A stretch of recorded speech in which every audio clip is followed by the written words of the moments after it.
প্রিয় শিক্ষার্থীরা, আশা করি সবাই ভালো আছো। সবাই আমার শুভেচ্ছা নিও। আজকে আমি তোমাদেরকে যেটা পড়াবো সেটা হচ্ছে সেমিকন্ডাক্টর প্রকারভেদগুলো পড়াবো। সেমিকন্ডাক্টর প্রকারভেদ থেকে যে P type an type semiconductor আছে সেগুলো পড়াবো। আর হচ্ছে ডায়োড সম্পর্কে একটু ধারণা দেব, ডায়োডের সম্পর্কে একটু ধারণা দেব। ওকে। আর বিগত ক্লাসে সেমিকন্ডাক্টরটা তোমাদেরকে কি বলে ফেলেছিলাম। সামনে তোমাদের টেস্ট পরীক্ষা চলে আসছে, হয়তো কিছুদিন পরে তোমাদের টেস্ট পরীক্ষা হবে বা আরও কিছুদিন একটু সময় নিয়ে হবে।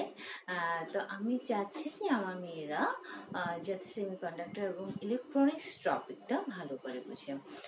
তোমরা আমাকে রিপ্লাই দিলে একটু বেটার হয়, যে ম্যাম যদি বুঝে থাকো। আপাতত কোনো রিপ্লাই পাইনি, আমি আশা করছি আমার মেয়েরা ভালো বুঝছে। জানি না, গড নোস, আশা করব তোমরা না বুঝলে ওটা আমাকে জানাবে। আচ্ছা, তাহলে আজকে আমি আমাদের প্রথমে লেকচারটা শুরু করি। চলো, এর মধ্যে তোমাদেরকে আমি সেমিকন্ডাক্টরের প্রকারভেদটা দেখিয়ে ফেলেছি, ঠিক আছে? আসো এখন সেমিকন্ডাক্টরের প্রকারভেদটা একটু দেখি বোর্ডে ম্যানুয়ালি। সেমিকন্ডাক্টরের প্রকারভেদ। সেমিকন্ডাক্টর হচ্ছে দুই ভাগ বিভক্ত।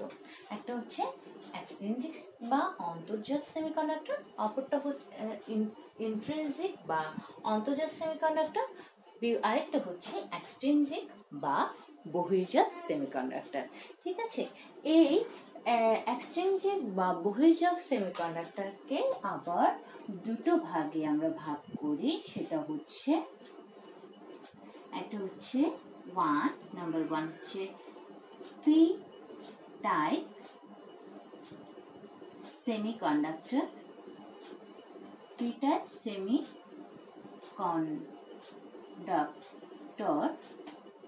এবং অপরটি হচ্ছে টুতে হচ্ছে এন টাইপ সেমিকন্ডাক্টর।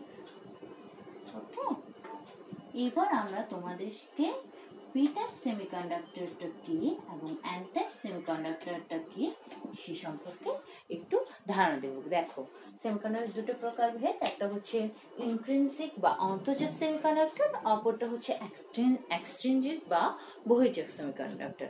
বহির্জাতের আবার দুটো ভাগ আছে, সেটা হচ্ছে পি টাইপ এবং এন টাইপ। এখন আমরা প্রথমে তোমাদেরকে এক্সট্রিনজিক এবং ইন্ট্রিনসিক সেমিকন্ডাক্টরটা বলতে কি বুঝায় সেটা বুঝাবো, তারপরে আমরা পি টাইপ এন টাইপে চলে যাব। ওকে, তাহলে চলো আমরা দেখে নিই পি টাইপ এক্সট্রিনজিক এবং ইন্ট্রিনসিক সেমিকন্ডাক্টর জিনিসটা কি। প্রথমে দেখো ইন্ট্রিনসিক সেমিকন্ডাক্টরটা কি। আচ্ছা, দেখো,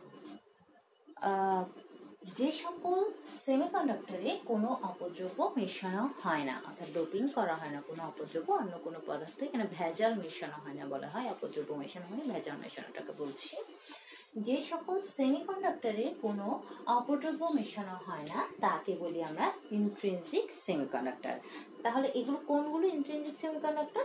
পর্যায় সারণী, ভালো করে দেখো, পর্যায় সারণীর চতুর্থ সারির পরমাণুর যে ক্যালাসগুলো আছে সেগুলো হচ্ছে কার্বন, জার্মানিয়াম, সিলিকন এবং টিন। এখানে লিখে রেখেছি, দেখো, কার্বন, সিলিকন, জার্মানিয়াম এবং টিন। এই সকল পদার্থে কি থাকে জানো? এই সকল পদার্থে মুক্ত ইলেকট্রনের সংখ্যা বেশি থাকে না। ফলে যেহেতু মুক্ত ইলেকট্রনের সংখ্যা বেশি থাকে না, ফলে তাদের পরিবাহিতাঙ্কটাও কম হয়, বেশ কম হয়। আমি এখানে রেখেছি, দেখো, এই সকল পদার্থে মুক্ত ইলেকট্রনের সংখ্যা কম, ফলে এদের পরিবাহিতাঙ্কটাও কম। আসো এবার এক্সট্রিনজিক সেমিকন্ডাক্টরটা কি দেখি।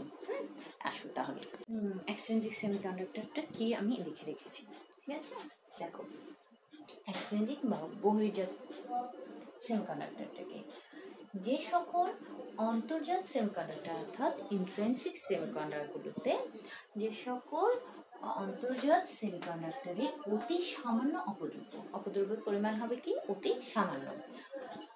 অপদ্রব্য নিয়ন্ত্রিত পরিমাণে মেশালে এতে বিপুল পরিমাণ মুক্ত ইলেকট্রন পাওয়া যায়,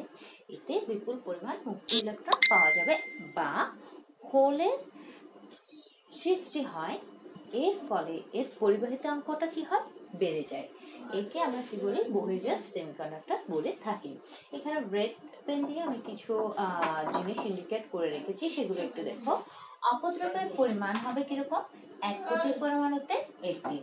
অপদ্রব্য মেশানোর প্রক্রিয়াকে কি বলা হয়, ডোপিং বা ডোপায়ন। এতে 2 ধরনের অপদ্রব্য মেশানো হয়, যেটা হচ্ছে পর্যায় সারণীর 3য় সারির মৌল, যেগুলো হচ্ছে বোরন, অ্যালুমিনিয়াম, গ্যালিয়াম এবং ইন্ডিয়াম। আরেকটা হচ্ছে পর্যায় সারণীর 5ম সারির মৌল, যেটা হচ্ছে ফসফরাস, আর্সেনিক, অ্যান্টিমনি এবং বিসমাথ। এর 2টি ধরন হচ্ছে পি টাইপ এবং এন টাইপ। ঠিক আছে, এবার এদের বর্ণনাগুলো দেখব। অন্তর্জাত সেমিকন্ডাক্টরগুলোর মধ্যে আছে পর্যায় সারণীর 4র্থ সারির মৌলগুলো, যেগুলো হচ্ছে আমি সিলিকন, জার্মেনিয়াম ধরেছিলাম। দেখো একটা ওখান থেকে আমি একটা নিলাম, সিলিকনকে বেছে নিলাম। সিলিকনের বহির্খোলকে অবস্থিত আছে 4টা ইলেকট্রন। সিলিকন কি করে, এখানে আমি তার সিলিকনের স্ট্রাকচারটা দেখিয়েছি, ইলেকট্রন বিন্যাসটা। প্রথমে 2টা, তারপর হচ্ছে 8টা, তারপর হচ্ছে বহির্খোলকে বহির্জাত ইলেকট্রন যেটা বলে হয়, সেখানে আছে 4টা। এটা হচ্ছে স্ট্রাকচারটা দেখিয়েছি। তারপর এই সিলিকন পরমাণু আমাদের কি করে, অপর 4টি সিলিকন পরমাণুর সাথে যুক্ত হয়ে তার কি অষ্টকটা পূর্ণ করে, অর্থাৎ তার গঠনটা স্থিতিশীল করে। তখন যখন কেলাসটা তৈরি করে, অ্যাকচুয়ালি কেলাসটা তৈরি করে সিলিকন পরমাণু তার অপর একটি সিলিকন পরমাণুর সাথে, তার মুক্ত ইলেকট্রন আছে, তো মুক্ত ইলেকট্রন সে কি গ্রহণ করার একটা টেন্ডেন্সি আছে, তার অষ্টক পূর্ণ করার একটা টেন্ডেন্সি আছে, তাকে কেলাস গঠন করতে হবে। তখন সে যখন তার কেলাসটা গঠন করে, সে এই যে সিলিকন কেলাস যেটা বলেছে, এরকম একটা স্ট্রাকচার ধারণ করে। দেখো এখানে আমি যদি সিলিকনটা রেখেছি, সিলিকনের 4টা পরমাণু এখানে ইন্ডিকেট করে দিয়েছিলাম রেড কালার দিয়ে। আমি সিলিকনের বহির্খোলকে 4টা পরমাণু কি করে, অপর সিলিকনের 4টা পরমাণুর সাথে কি করে, সহযোজী বন্ধনের মাধ্যমে কেলাস গঠন করে। এখন যখন আমাদের অপর একটি ইলেকট্রনের সাথে সে বন্ধন গঠন করে, দেখো এখান থেকে সে যায়, ওর থেকে একটা ইলেকট্রন আসলো, সে যখন এখানে যাচ্ছে তখন একটা হোলের সৃষ্টি হয়। আবার ওই জায়গাটা পূরণ করার জন্য অপর একটা সিলিকনের সাথে যুক্ত হয়ে ওই হোলটা পূর্ণ করলে আবার ওই জায়গায় একটা ইলেকট্রনের সৃষ্টি হয়। এভাবে কি ইলেকট্রন এবং হোলের চক্রাকার এটা চলতে থাকে, তখন এরকম একটা কেলাস হয়। এখন এটা এখনো আছে কি, এখনো অন্তর্জাত সেমিকন্ডাক্টর হিসেবে আছে, সিলিকন সিলিকনের সাথে যুক্ত হয়েছে। এর সাথে ভেজাল হিসেবে আমি, ভেজাল অপদ্রব্য হিসেবে আমি বোরনকে দিতে পারি, অ্যালুমিনিয়ামকে দিতে পারি, গ্যালিয়ামকে দিতে পারি, ইন্ডিয়ামকে দিতে পারি, যে কোনো একটা কে আমি সুনিয়ন্ত্রিত পরিমাণে অপদ্রব্য হিসেবে মিশানোর পরে তারা কি করছে, ঘটনাটা কি ঘটছে আমি একটু এখানে দেখাচ্ছি। দেখো এখানে কি হচ্ছে ঘটনাটা। ইলেকট্রন ও হোল সম্পর্কে কিছু ধারণা দিচ্ছি। প্রথমে আমি পি টাইপ সেমিকন্ডাক্টর এবং এন টাইপ সেমিকন্ডাক্টর পড়ানোর আগে আমি ইলেকট্রন এবং হোল সম্পর্কে কিছু ধারণা দিতে চাই। ইলেকট্রন এবং হোল কি, দেখো পদার্থের পরমাণুর কেন্দ্রে থাকে, যে কোনো পদার্থের পরমাণুর কেন্দ্রে থাকে ধনাত্মক আধানযুক্ত নিউক্লিয়াস এবং ঋণাত্মক আধানযুক্ত ইলেকট্রন। ইলেকট্রনটা কোথায় থাকে, কেন্দ্রের বহিস্থ কক্ষপথে। আর এই ইলেকট্রনের চার্জ হলো 1.6 × 10⁻⁻19 কুলম্ব। তারপর দেখো, যদি অর্ধপরিবাহী পদার্থে কোনো কক্ষে ঘূর্ণায়মান কোনো ইলেকট্রন মুক্ত হয়ে যাবার কারণে সেখানে শূন্যতা সৃষ্টি হয় এবং এই শূন্যতা চলমান ধনাত্মক চার্জ বহন করে, তখন তাকে বলি আমরা হোল। অর্থাৎ কোনো অর্ধপরিবাহী পদার্থে কোনো কক্ষপথে যদি কোনো ঘূর্ণায়মান ইলেকট্রন মুক্ত হয়ে যায় এবং সেই মুক্ত হওয়ার কারণে যদি সেখানে একটা শূন্যতার সৃষ্টি হয়, সেই শূন্যতা চলমান ধনাত্মক যদি ধনাত্মক চার্জ বহন করে, তাকে আমরা বলি হোল। হোলের চার্জ হলো +1.6 × 10⁻⁻19 কুলম্ব। তারপর দেখো, ইলেকট্রন যেদিকে চলে, হোল তার বিপরীত দিকে চলে। বিশুদ্ধ অর্ধপরিবাহীতে পরমাণুগুলোর সর্ববহিস্থ কক্ষের ইলেকট্রনের সাথে সমযোজী বন্ধন দ্বারা যুক্ত হয়, ফলে কোনো মুক্ত ইলেকট্রন পাওয়া যায় না। অর্থাৎ বিশুদ্ধ অর্ধপরিবাহী পরমাণুগুলোর সর্ববহিস্থ কক্ষের ইলেকট্রনের সাথে সমযোজী বন্ধন দ্বারা এরা যুক্ত হয়, ফলে কোনো মুক্ত ইলেকট্রন পাওয়া যায় না। তাপমাত্রা বৃদ্ধি করলে তাপীয় উত্তেজনায় সমযোজী বন্ধন ভেঙে কিছু মুক্ত ইলেকট্রন পাওয়া যায়। অর্থাৎ আমরা এখানে খুব শর্টকাটে ইলেকট্রন এবং হোলের ধারণা দিলাম। দেখো এখানে হচ্ছে পি টাইপ অর্ধপরিবাহী একটা চিত্র রাখলাম, যেটাতে আছে সিলিকন। একটু সামনে থেকে দেখায় তোমাদেরকে। সিলিকন তার সাথে সহযোজী বন্ধন গঠন করেছে বোরনের সাথে, যেখানে হোলের সৃষ্টি হয়েছে বোরন দ্বারা। এখানে অপদ্রব্য পিটা পাদ্যপরিবাহীতে অপদ্রব্য হিসেবে ব্যবহার করা হয় পর্যায় সারণীর তৃতীয় সারির মৌল। অপদ্রব্য হিসেবে ব্যবহার করা হয় যেগুলো হচ্ছে বোরন, অ্যালুমিনিয়াম, গ্যালিয়াম, ইন্ডিয়াম। চলো তাহলে আমরা দেখে নিই কীভাবে তার ক্রিয়াটা হচ্ছে, অর্থাৎ বোরনের সাথে সিলিকন সহযোজী বন্ধনের মাধ্যমে কিভাবে কার্যক্রমটা হচ্ছে সেটা আমরা একটু দেখে নিই। অর্থাৎ অপদ্রব্য যখন তৃতীয় সারির মৌল হিসেবে অপদ্রব্যের সাথে মিলিত হয়ে কিভাবে তারা ক্রিয়াকলাপ করছে তার বিস্তারিতটা আমরা জানি। এবার আমরা যেটা পড়াবো সেটা হচ্ছে পি টাইপ সেমিকন্ডাক্টরটা কি দেখি। পি টাইপ সেমিকন্ডাক্টর হলো যেই সকল সেমিকন্ডাক্টরে পর্যায় সারণীর তৃতীয় সারির মৌলগুলোকে অপদ্রব্য হিসেবে ব্যবহার করে একটা ক্যালাস তৈরি করা হয়, সেটা হচ্ছে পি টাইপ সেমিকন্ডাক্টর। এখন পি টাইপ সেমিকন্ডাক্টরটা কিভাবে কেলাস গঠন করছে, কিভাবে অপদ্রব্যটা যোগ করলাম সেটা একটু দেখি আমরা। প্রথমে আমরা কিছুক্ষণ আগে দেখিয়েছি সিলিকন কিভাবে কেলাস গঠন করছে। সিলিকনের বহির্খোলকে আমাদের 4টি যোজন ইলেকট্রন ছিল, তাহলে সেই সিলিকনটা অপর একটি সিলিকনের সাথে সহযোজী বন্ডিং এর মাধ্যমে একটা কেলাস তৈরি করেছিল। সেখানে আমি বলেছি ওরা শেয়ারিং এর মাধ্যমে কেলাসটা তৈরি করেছে। ওখানে একটু বলেছিলাম হোলের কথা বলেছিলাম, এই হোলটার কথাই বলেছিলাম এখন। অর্থাৎ কি ঘটছে দেখো, এখানে সিলিকন কেলাসটার মধ্যে আমি অপদ্রব্য হিসাবে সেট করেছি কি বোরনকে। দেখো এখানে বোরন, একটু ভালো করে দেখো, একটু কাছ থেকে দেখো এই বোরনকে। ওকে, আচ্ছা, বোরনকে সেট করেছি। বোরনকে আমি অপদ্রব্য হিসেবে মিশিয়েছি। এটা হচ্ছে সুনিয়ন্ত্রিত পরিমাণে মিশাতে হয়। হ্যাঁ, একটা মান থাকে, ওই পরিমাণে মিশাতে হয়, বেশি মিশাতে পারে না। অর্থাৎ সেটা হচ্ছে আমি একটু ইন্ডিকেট করে দিচ্ছি, প্রায় 1 কোটিতে 1টি। তাহলে এই অপদ্রব্য যখন মেশাবো তখন আমাদের কি হয়, এই যে এখানে লিখে দিয়েছি ত্রিযোজী মৌল অপদ্রব্য হিসেবে ব্যবহৃত হয়। তাহলে অপদ্রব্য হিসেবে যখন মেশাবো তখন কি হচ্ছে দেখো, অপদ্রব্য হিসেবে মেশানো হয় কোন সারির মৌল? পর্যায় সারণীর তৃতীয় সারির মৌলগুলো। আমি অপদ্রব্য হিসেবে মেশাচ্ছি। তারপরে এতে কি হয়, কেলাসটা না কোনো চেঞ্জ হয় না। অর্থাৎ তোমরা বলতে পারো অপদ্রব্য ভেজাল মেশানোর পরে এর কোনো চেঞ্জ হয় কিনা স্ট্রাকচারে। অর্থাৎ এর স্ট্রাকচারে কোনো চেঞ্জ হয় না। যেটা হয় সেটা হচ্ছে, একটু লিখে রেখেছি দেখো, আমি লিখে দিয়েছি তোমরা বোঝার জন্য। আমি যখন কথাগুলো বলবো তখন হয়তো বুঝতে নাও পারতে পারো, তার জন্য তোমাদের সুবিধার্থে আমি এখানে লিখে রেখেছি। শুধুমাত্র কেলাসে পরিবর্তন হয় না, শুধুমাত্র চতুর্থ ধাতুর সাথে সহযোজী বন্ধনের মাধ্যমে কেলাস গঠন করতে এর একটি ইলেকট্রনের ঘাটতি পড়ে। চতুর্থ যোজী মৌল হচ্ছে সিলিকন, কারণ এর বহিঃখোলকে 4টা ইলেকট্রন ছিল। শুধুমাত্র কি হয়, 4টা ইলেকট্রনের সাথে পর্যায় সারণীর তৃতীয় সারির মৌল অপদ্রব্য হিসেবে মেশানো হলো। তাহলে ও 4টা না, সিলিকনের এই 4টা ছিল, 1 2 3 4টা। তাহলে তার সাথে আমি অপদ্রব্য হিসেবে বোরনকে ফেললাম। তাহলে বোরনের কয়টা? বোরনে আছে 3টা, একটা খালি। সে যখন সিলিকনের সাথে সহযোজী বন্ধনের মাধ্যমে বন্ধন গঠন করবে তাহলে একটা খালি পড়ছে। সেটা কি, এই যে একটা ধনাত্মক হোলের সৃষ্টি করবে, সেটাই হচ্ছে হোল বা গর্ত, যেটা বলছি আমরা, হোলের সৃষ্টি করবে। ঠিক আছে, এভাবে হোলের সৃষ্টি যখন করবে তার গঠনগত কোনো স্ট্রাকচার চেঞ্জ হয়, শুধু এখানে একটা ঘাটতি পড়েছে, অর্থাৎ একটা ইলেকট্রন ঘাটতি পড়েছে, ওই জায়গায় একটা গর্তের সৃষ্টি হয়েছে, অর্থাৎ হোলের সৃষ্টি হয়েছে। এখন এই গর্তটা পূরণ করার জন্য অপর পরমাণু থেকে একটা ইলেকট্রন আসবে। যখন এই অপর পরমাণু থেকে একটা ইলেকট্রন আসবে তখন সেখানে আবার কি হবে, ইলেকট্রনের একটা ঘাটতি পড়বে না, সেখানে একটা হোলের সৃষ্টি হবে।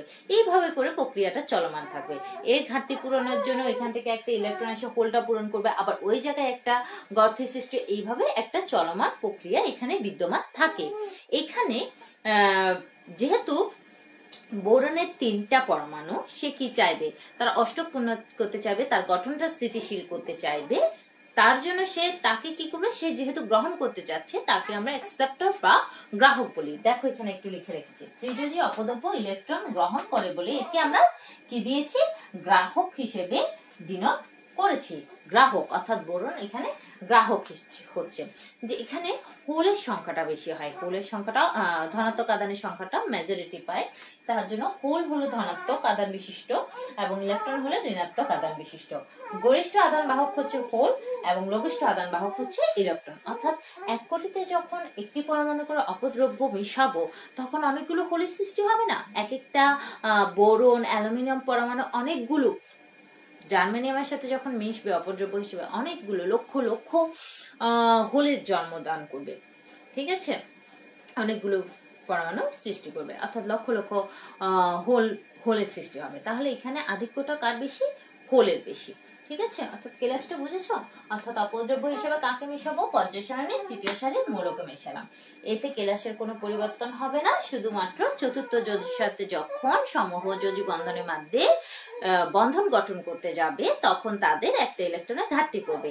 এই ইলেকট্রনটা পূরণের জন্য তাকে অপর পরমাণু থেকে একটা ইলেকট্রন গ্রহণ করতে হবে। এরা গ্রহণ করে বলে এদেরকে গ্রাহক বা অ্যাকসেপ্টর বলা হয়। তারপরে এদের এখানে এই হোল কি আধান বিশিষ্ট, ধনাত্মক আধান বিশিষ্ট, এবং যেটা ইলেকট্রনটা আসছে সেটা ঋণাত্মক আধান বিশিষ্ট। এখানে সংখ্যাগরিষ্ঠতা কার বেশি, হোলের বেশি, এবং সংখ্যা লঘু কারা, ইলেকট্রন সংখ্যা লঘু। ঠিক আছে, এখানে এটা হচ্ছে পি টাইপ এর স্ট্রাকচার। বুঝতে পেরেছো নিশ্চয়ই এটা পি টাইপের। একটু ভালো করে দেখতে হলে একটু ভালো করে দেখো, আমি কাছে নিয়ে দেখাচ্ছি। ওকে, তাহলে পি টাইপ। এবার আসো এন টাইপ সেমিকন্ডাক্টরটা একটু বলছি তোমাদেরকে, দেখো ভালো করে। এন টাইপ দেখো, এটা হচ্ছে এন টাইপ অর্ধপরিবাহী। চিত্রটা একটু ভালো করে দেখো। সিলিকনের সাথে অ্যান্টিমনি সহযোগী বন্ধনের মাধ্যমে তারা বন্ধন গঠিত করছে, তারা শেয়ারিং এর মাধ্যমে একটা বন্ধন গঠিত করছে এবং তার ফলে ইলেকট্রন ফ্রি ইলেকট্রন পাবো আমরা, যেটা মুক্ত ইলেকট্রন বলছে। এই সিলিকনের সাথে অপদ্রব্য হিসেবে যে মৌলগুলো দরকার সেগুলো আমি পাশে রেখেছি, দেখো সেগুলো হচ্ছে পঞ্চম সারির মৌল। এন টাইপ অর্ধপরিবাহীতে লাগে পঞ্চম সারির মৌল, অর্থাৎ সেগুলো হচ্ছে ফসফরাস, আর্সেনিক, অ্যান্টিমনি এবং বিসমাথ। তাহলে চলো আমরা অ্যান্টিমনির সাথে সিলিকন কিভাবে সহযোগী বন্ধনের মাধ্যমে ক্রিয়াকলাপ ঘটাচ্ছে এবং কি হচ্ছে ঘটনাটা ভালো করে একটু দেখে নিই পরবর্তী স্লাইডে। তার আগে একটু তোমাদেরকে ভালোভাবে দেখিয়ে নিই, দেখো তোমরা ভালো করে কি কি হচ্ছে। ওকে, এবার দেখো এন টাইপ সেমিকন্ডাক্টরটা কি হয়।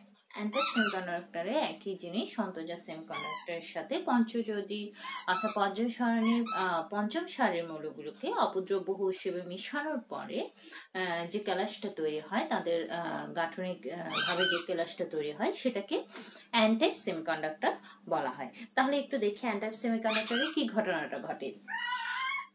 এখানে দেখো, এখানে সিলিকনকেও রেখেছি আমি, যেহেতু সে আন্তর্জাত সেমিকন্ডাক্টর, সিলিকনকে রেখেছি। সিলিকনের সাথে এখানেও প্রায় 1 কোটিতে একটি পরমাণু দরকার অপদ্রব্য হিসেবে মেশানোর জন্য। আর্সেনিককে দিলাম।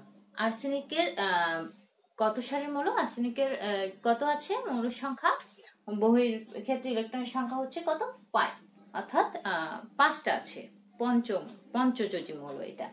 হ্যাঁ, এই পঞ্চম যোজি কি হিসেবে অপদ্রব্য হিসেবে মেশানো হয়, পর্যায় সারণীর পঞ্চম সারির মৌল, অর্থাৎ আর্সেনিক হচ্ছে পঞ্চম সারির মৌল। তাহলে সিলিকনের হাত কয়টা আছে, সিলিকনের অর্থাৎ বহির্খোলকে কয়টা ইলেকট্রন আছে, 4টা। তাহলে যদি আর্সেনিকের সাথে সিলিকন সহযোজী বন্ধনের মাধ্যমে বন্ধন গঠন করে একটা কেলাস তৈরি করতে চায় তাহলে কয়টা লাগছে, আর্সেনিকের 4টা এবং সিলিকনের 4টা। তাহলে একটা ইলেকট্রন উদ্যত থাকে। এখানে একটু দেখো, এতে ক্যালাসের গঠনে, এইখানেও একই কথা, এতে ক্যালাসের গঠনের কোনো পরিবর্তন হয় না, শুধুমাত্র চতুর্থ যোজিত ধাতুর সাথে সহযোজী বন্ধনের মাধ্যমে ক্যালাস গঠন করতে একটি ইলেকট্রন উদ্যত থাকে। আগেরটাতে কি ছিল, একটা ইলেকট্রনের ঘাটতি পড়েছিল, আর এখানে হচ্ছে উদ্যত থাকে মানে একটা ইলেকট্রন বেশি থাকে, যেটা মুক্ত অবস্থায় থাকে আর কি। পঞ্চযোজী অপদ্রব্য ইলেকট্রন দান করে বলে একে দাতা বলে। অর্থাৎ সিলিকনের 4টা ইলেকট্রনের সাথে ওর 4টা ইলেকট্রন যখন সহযোজী বন্ধন গঠন করে, তখন একটা ইলেকট্রন বাইরে থাকে না, সে বাইরের ইলেকট্রনটা সে কি করবে, অন্য জায়গায় দিয়ে দেয়, যেখানে হোল আছে সেখানে দিয়ে দেয়, বা অন্য পরমাণুর সাথে বন্ড তৈরি করার জন্য দিয়ে দেয়। ঠিক আছে, হোল না, অন্য পরমাণুর সাথে বন্ড তৈরি করার জন্য দিয়ে দেয়। তাহলে তার প্রত্যেক সময় একটা ইলেকট্রন বেশি করে। এভাবে কি করে, আর্সেনে লক্ষ লক্ষ ইলেকট্রন, মুক্ত ইলেকট্রন থাকে। ঠিক আছে, ওখানে লক্ষ লক্ষ হোল ছিল, এখানে লক্ষ লক্ষ ইলেকট্রনের সৃষ্টি করে। এখানেও হোল হচ্ছে ধনাত্মক, ইলেকট্রন হচ্ছে ঋণাত্মক। অ্যান্টাপ সেমিকন্ডাক্টরকে ঋণাত্মক হিসেবে ধরা, ঋণাত্মক বস্তু হিসেবে ধরা হয়। তার জন্য লঘিষ্ঠ আদান বাহক হচ্ছে হোল এবং গরিষ্ঠ আদান বাহক হচ্ছে ইলেকট্রন। কেন, সেখানে প্রতি সময় একটা করে ইলেকট্রন বেঁচে যায়। তাহলে 1 কোটি পরমাণুতে যদি একটা করে দেওয়া হয়, এরকম অনেকগুলো সিলিকনের সাথে করতে করতে লক্ষ লক্ষ ইলেকট্রনের সৃষ্টি হবে। তার ফলে কি হবে, এখানে ইলেকট্রনের আধিক্যতা বেশি হবে। দুটোর ক্ষেত্রে একটা কথা বলে রাখি, মুক্ত ইলেকট্রনের সংখ্যা, এখানে ইলেকট্রনের সংখ্যাটা বিশুদ্ধ সেমিকন্ডাক্টরের চেয়ে কিন্তু বেশি হয়। তাহলে এন টাইপে কি যাচ্ছে, আমার পঞ্চযোজী মৌলটা যাচ্ছে, এবং পি টাইপে কি যাচ্ছে, তৃতীয় সারির মৌলটা। কাদের সাথে যাচ্ছে, অন্তর্জাত সেমিকন্ডাক্টরের সাথে। অন্তর্জাত সেমিকন্ডাক্টর কারা, সিলিকন, জার্মানিয়াম, তারা। একটু স্ট্রাকচারটা ভালো করে দেখো, যদি দেখতে না পারো একটু করে ভালো করে দেখে নাও। আর্সেনিক, এটা হচ্ছে আর্সেনিক, সিলিকনের ক্যালাসের সাথে গঠিত হয়েছে। একটু ভালো করে খেয়াল করো কি আছে। আচ্ছা, এখানে আরেকটা কথা বলে রাখি, যে মুক্ত ইলেকট্রনটা আছে না, যেখানে একটা ইলেকট্রন থাকছে, সবসময় ইলেকট্রন থাকছে, এটাকে খুব সহজে কি মুক্ত করা যায়, তাপ প্রয়োগের ফলে খুব সহজে মুক্ত করা যায় একে। সেটার কারণে কি হয়, পরিবাহিতাটা বেড়ে যায়, এর মধ্যে পরিবাহিতাটা বেড়ে যায়। অর্থাৎ এটা হচ্ছে এন টাইপ, ওটা হচ্ছে পি টাইপ। বুঝেছো তাহলে এন টাইপ এবং পি টাইপ জিনিসটা কি। তাহলে এতটুকুর মধ্যে যতটুকু আমার জ্ঞানমূলক থাকবে, অনুধাবন থাকবে, বা বেসিক কোয়েশ্চেন যাই থাকুক না কেন, সবগুলো কোয়েশ্চেনের মধ্যে আমি তোমাদেরকে আপলোড দিব। নেক্সট ক্লাসে আমি তোমাদেরকে ডায়োড সম্পর্কে, পিএন জাংশনের ডায়োডটা কি, পিএন জাংশন ডায়োড বলতে কি বোঝা, অর্থাৎ সেমিকন্ডাক্টর পিএন জাংশন ডায়োড যেটা আছে ওটা, এবং আইভি কার্ভটা বুঝাবো। ঠিক আছে, তাহলে আজকের ক্লাসটা আমি এখানে শেষ করছি। ধন্যবাদ সবাইকে, সবাই সুস্থ থেকো, নিরাপদে থেকো।